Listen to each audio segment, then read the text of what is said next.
السلام علیکم ورحمۃ اللہ وبرکاتہ۔ بسم اللہ والحمد للہ والصلاة والسلام علی رسول اللہ، اما بعد۔ خواتین و حضرات، سوال جواب کی نشست کے ساتھ خلیق الرحمن آپ سے مخاطب ہیں۔ قرآن کریم کے حوالے سے ہمارے پے در پے سوالات چل رہے ہیں اور ان کے جوابات چل رہے ہیں۔ آج کی نشست کا جو سوال ہے وہ سوال نمبر 24 ہے کہ قرآن کریم کو جب عالم جاہل سب سمجھ سکتے ہیں تو پھر عالم غیر عالم، عالم اور جاہل میں کیا فرق رہا؟ یہی فرق بتانے کے لیے اس نشست میں ہم انشاءاللہ آپ کو یہی فرق بتائیں گے کہ ایک عالم کی سمجھ میں اور ایک عامی کی سمجھ میں قرآن کریم کو پڑھتے ہوئے کیا فرق ہے۔ یاد رکھیے، قرآن کریم سے بقدر ظرف، بقدر استعداد، اپنے ظرف کے مطابق، اپنی استعداد کے مطابق، اپنی صلاحیت کے مطابق عالم، جاہل، عامی، کافر، مسلمان، دہریے، ایتھیسٹ، سب لوگ، ہر قسم کے لوگ موتی چن سکتے ہیں اور چنتے ہیں۔ یہی تو قرآن کریم کا معجزہ ہے۔ جس قدر استعداد ہوگی، صلاحیت ہوگی، اسی قدر علم کے اس لامحدود سمندر سے، اس بحر بے کراں سے، اس بحر بے کنار سے موتی چننے کو ملیں گے۔ خالی ہاتھ کوئی نہیں جائے گا۔ یہ اس کا زندہ معجزہ ہے۔ کوئی اس قرآن کریم کی روشنی میں فرد کو خود کو سنوار کر گرد و پیش کو سنوارنے کی تگدوں میں لگ جاتا ہے۔ کوئی اسی قرآن کی روشنی میں قیامت تک پیش آنے والے تمام مسائل کا حل پیش کرتا چلا جاتا ہے۔ کوئی اس قرآن کریم سے یاد دہانی کے سبق تک خود کو محدود رکھتا ہے،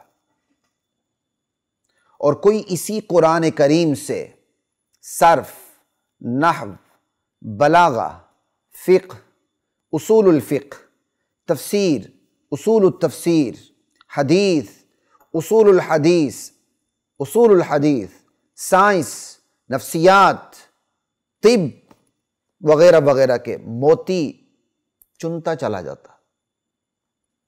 کسی کی سمجھ ایک آیت کے ترجمے تک محدود ہوتی ہے، اور کوئی اسی آیت سے لامحدود مسائل کا استخراج اور استنباط کرتا چلا جاتا ہے۔ حاصل کلام یہ کہ جس قدر ظرف اور استعداد اور صلاحیت، اسی مقدار میں افادہ اور استفادہ۔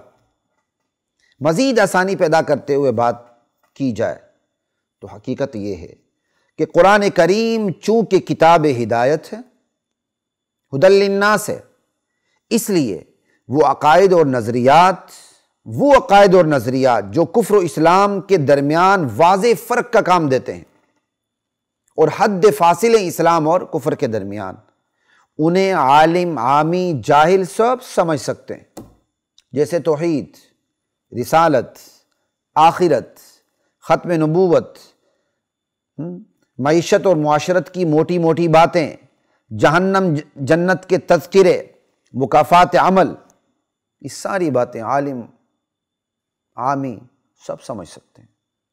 سورہ اخلاص اس کی سب سے بڑی مثال ہے۔ مزید مثالیں انشاءاللہ مستقل آگے چل کے بیان ہوں گی ایک سوال کے جواب میں۔ پورا قرآن کی ہر سورت کی آیت کے جملے توحید سے لبریز ہیں۔ توحید پر قرآن کریم میں دلائل کی سب سے بڑی تعداد بھی عقلی دلائل کی ہے، لاجیکل ایویڈنس کی ہے، اور ان کے ادراک کے لیے، ان کو سمجھنے کے لیے عقل کافی ہے۔ عالم ہونا، پڑھا لکھا ہونا ضروری نہیں۔ اسی طرح وہ موٹی موٹی باتیں جو قرآن کریم کی الفاظ سے ہی بالکل واضح ہو جاتی ہیں، ایک عام عربی دان پڑھ کر سن کر بآسانی سمجھ لیتا ہے۔ لہٰذا ایسی آیات کے ترجمے بھی بالکل واضح اور عام فہم ہوتے ہیں، انہیں سمجھنے کے لیے بھی عالم دین ہونا ضروری نہیں۔ یعنی وہ موٹی موٹی باتیں جنہیں ایک عام عربی سنے تو اسے فوراً پتہ چل جائے اس کا کیا مفہوم ہے، وہ موٹی موٹی باتیں ترجمے سے بھی واضح ہو جاتی ہیں، اس کے لیے بھی عالم دین ہونا ضروری نہیں، عالم عامی سب سمجھ سکتے ہیں۔ یہ ہے عوامی دائرہ، ٹھیک ہے۔ البتہ اجتہادی مسائل، فقہی مسائل، غیر واضح مسائل، تفصیلی مسائل، علوم کی روشنی میں آیات کی وضاحت، یہ سارے کام صرف اہل علم و عمل کے۔ یہی وجہ ہے کہ وَلَقَدْ يَسَّرْنَا الْقُرْآنَ پر جملہ مکمل نہیں ہوتا کہ اللہ تعالیٰ نے یہ کہہ دیا وَلَقَدْ يَسَّرْنَا الْقُرْآنَ، فل سٹاپ لگا دی، جملہ کمپلیٹ نہیں ہے، بلکہ آگے اللہ نے للذکر فرمانا ضروری سمجھا انسانوں کے لیے کہ وَلَقَدْ يَسَّرْنَا الْقُرْآنَ لِلذِّكْرِ، قرآن نصیحت کے لیے آسان ہے، قرآن یاد دہانی کے لیے آسان ہے، بس کہ ہر عالم عامی جاہل آسانی سے قرآن پڑھ کر ہدایت کی روشنی لے سکتے ہیں۔ آسانی کا تعلق صرف نصیحت اور یاد دہانی سے۔ جہاں تک اجتہادی، فقہی اور علوم کی روشنی میں قرآن کی عمیق تشریحات کا تعلق ہے، اس کے لیے قرآن آسان نہیں ہے۔ قرآن نے یہ نہیں کہا وَلَقَدْ يَسَّرْنَا الْقُرْآنَ لِتَخْرِيجِ الْمَسَائِلِ، یہ نہیں کہا، صرف یاد دہانی کا للذکر، ٹھیک ہے نا۔ تو قرآن صرف نصیحت کے لیے آسان ہے، ٹھیک ہے۔ اجتہادی اور فقہی مسائل کے لیے قرآن آسان نہیں ہے، البتہ ایک منضبط کتاب ضرور ہے جس کے قواعد ٹوٹتے نہیں ہیں، حقائق باہم متصادم نہیں ہوتے، متعارض نہیں ہوتے، مخالف نہیں ہوتے۔ کتاب احکمت، یہ تناقض سے پاک کتاب ہے۔ اسی طرح یہ میں آپ کو علمی دائرہ بتا رہا ہوں جو عوامی نہیں ہے۔ اسی طرح لغت کے حوالے سے، لٹرل میننگ کے حوالے سے ایک عام لفظ کو قرآن کریم اپنے خاص میننگ میں، معنی میں استعمال کرتا ہے، یہ کوئی انوکھی بات نہیں، کیونکہ قرآن محاوراتی زبان میں اترا ہے، عربی میں، اور جو انسانوں کا محاورہ ہے اس کو سامنے رکھ کے قرآن اتارا گیا، تو قرآن نے عربوں کی محاورتی زبانی استعمال کی ہے، اور انسانوں کی محاورتی زبان میں بہت سی چیزیں مشترک ہوتی ہیں، تو قرآن کریم ایک عام لفظ کو اپنے خاص معنی میں، خاص اسپیسیفک میننگز میں یوز کر رہا ہوتا ہے، استعمال کرتا ہے، اور کوئی انوکھی بات نہیں ہے۔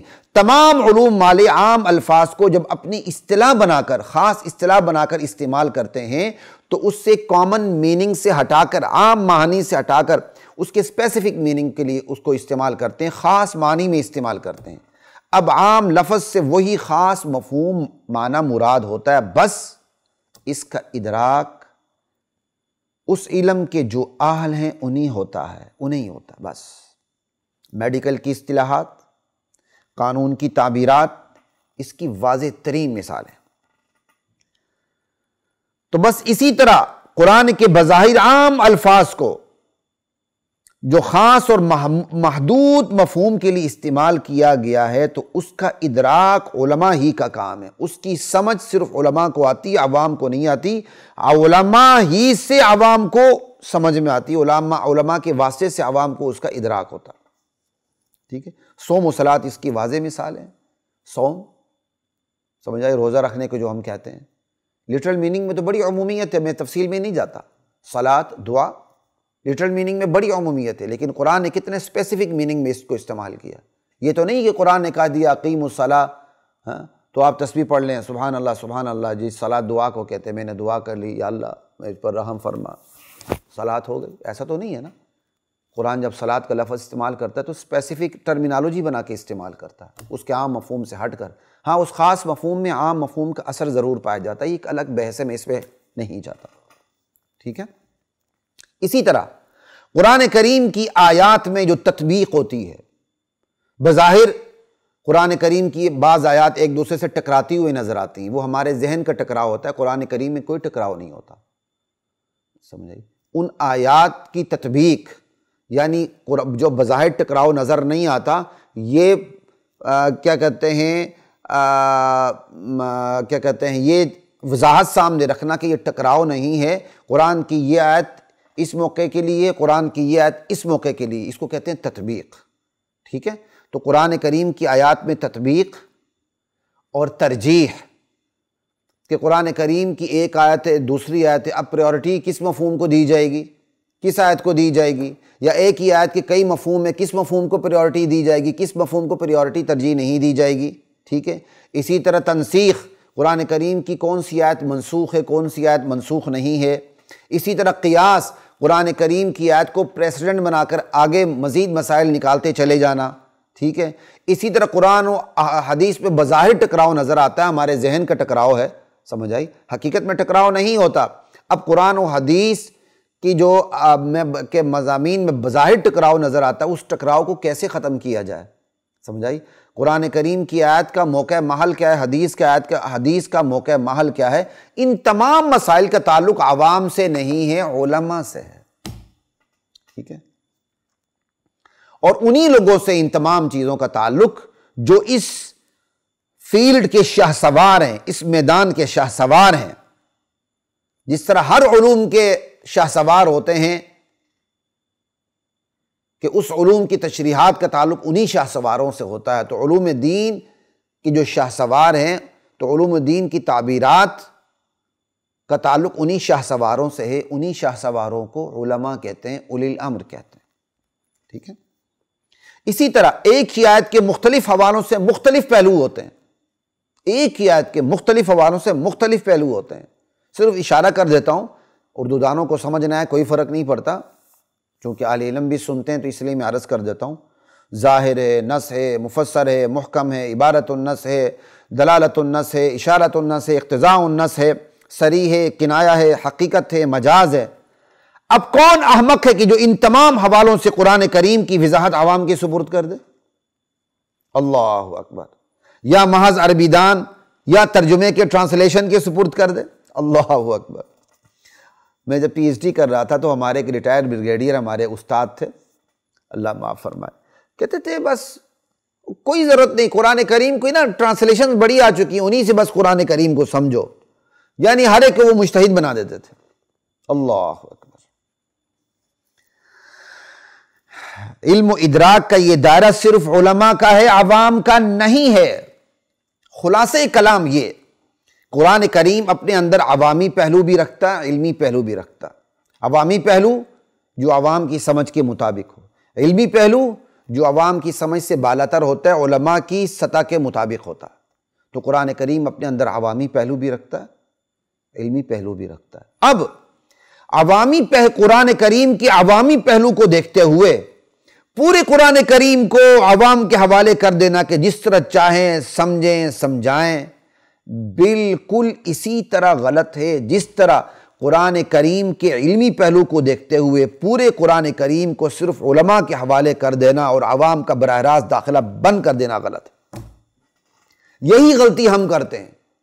بہت سے لوگ قرآن کریم کے عوامی پہلو کو دیکھتے ہوئے پورے قرآن کریم کو اٹھا کے عوام کے حوالے کر دیتے، کہتے ہیں ان ملاؤں کی کوئی ضرورت نہیں، خود ہی سمجھو، خود ہی عمل کرو۔ سمجھ آئی؟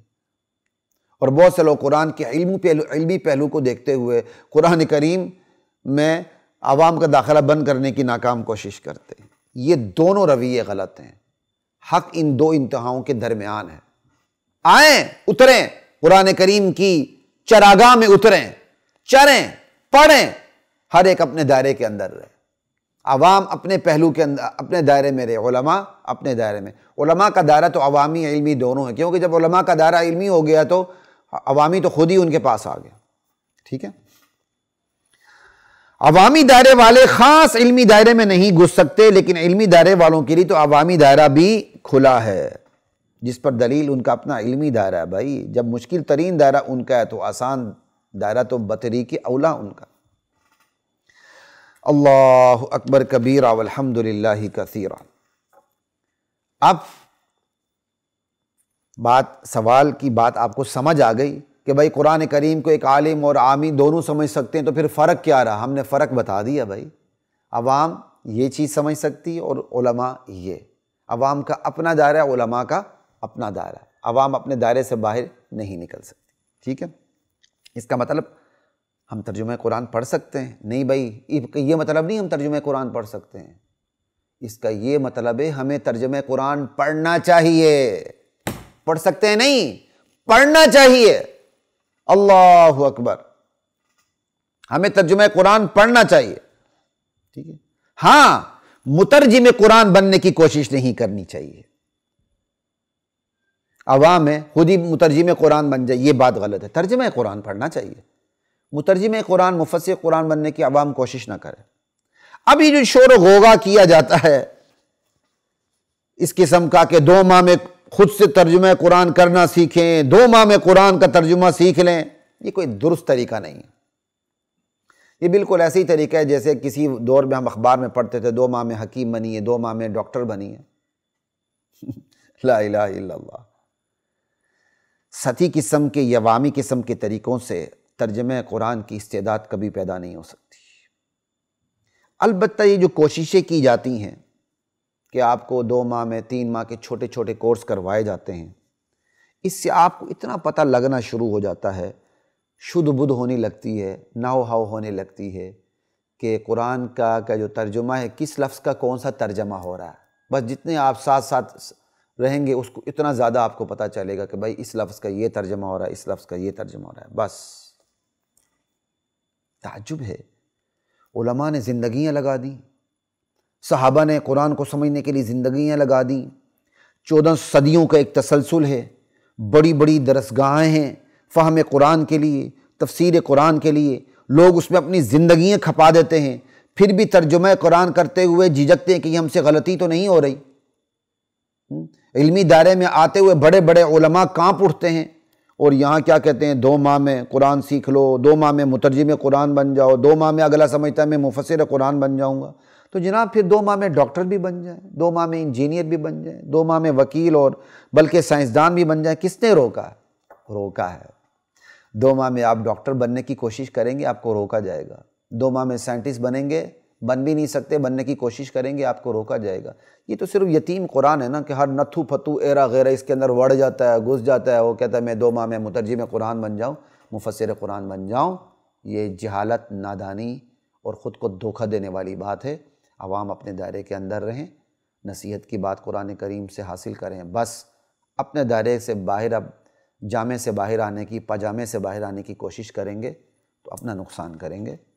سوالات جوابات قرآن کے حوالے سے جاری، ہمارے ساتھ رہیے گا. السلام علیکم ورحمۃ اللہ وبرکاتہ.